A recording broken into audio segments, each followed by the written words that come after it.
Nashik TCS रे जघन्य केलेंकारी news code परवर्ती प्रसंग नासिक टीसीएस को नहीं सामना को आसी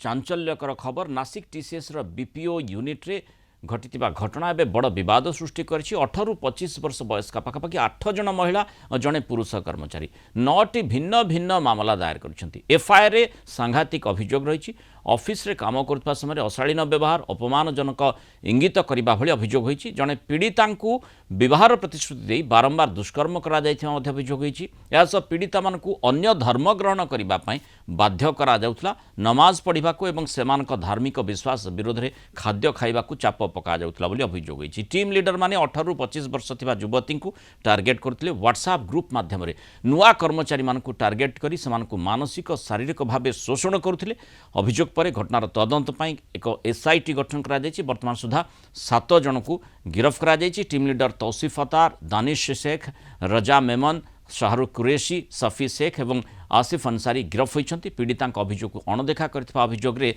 एचआर मुख्य निदा खान एवं एजीएम अश्विन अशोक चनानी को मध्य गिरफ्त करा जायछि तबे सबुठ बड़ कथा होछि मलेशिया रे रुतबा जने संदिग्ध धर्म प्रचारक इरमान नाम रे थिबा व्हाट्सएप चैट प्रकाशित होइछ अर्थात मलेशिया लिंक एठी अछि कि अधिक आलोचना करबा Kalinga TV principal correspondent P Hemant Kumar जोड़ी होइछन्ति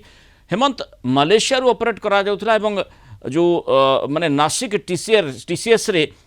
जो नुआकरी जो युवती माने आसुथिले काम करिबा पई दीर्घ 4 वर्ष जहाँ रिपोर्ट रही 2022 रु 2026 मध्य 4 वर्ष धरी एभली घटना गुड़िक घटा जाउथला कहा पाखरे किछि खबर नथिला सेठी एचआर निजे ही सेतिरे संश्लिष्ट रहिथिला कि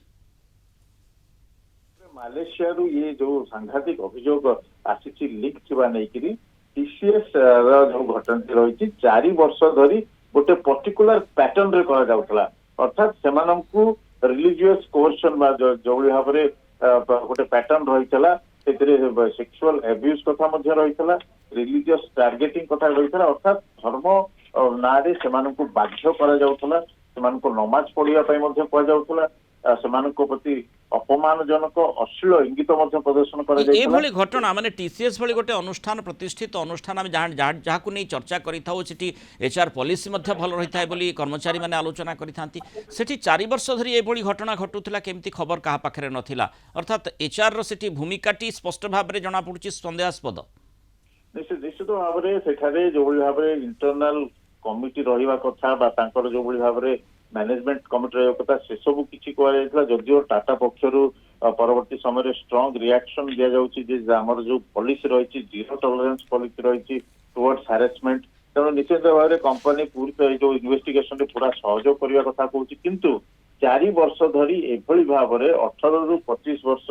वयस्का महिला प्रति युवती प्रति एभली असदाचरण करा जाउछला तांको अपमानजनक सबुठ गुरुत्वपूर्ण कथा होची धर्मांतरकरण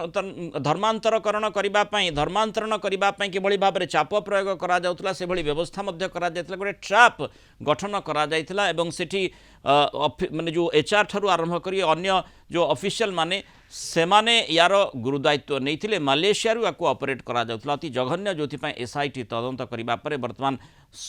अधिक सूचना जदिও आसी आहुरी तथ्य को निश्चय अपेक्षा करा जायछि धन्यवाद हेमंत आलोचना आम सहित रही मतामत रखिथार।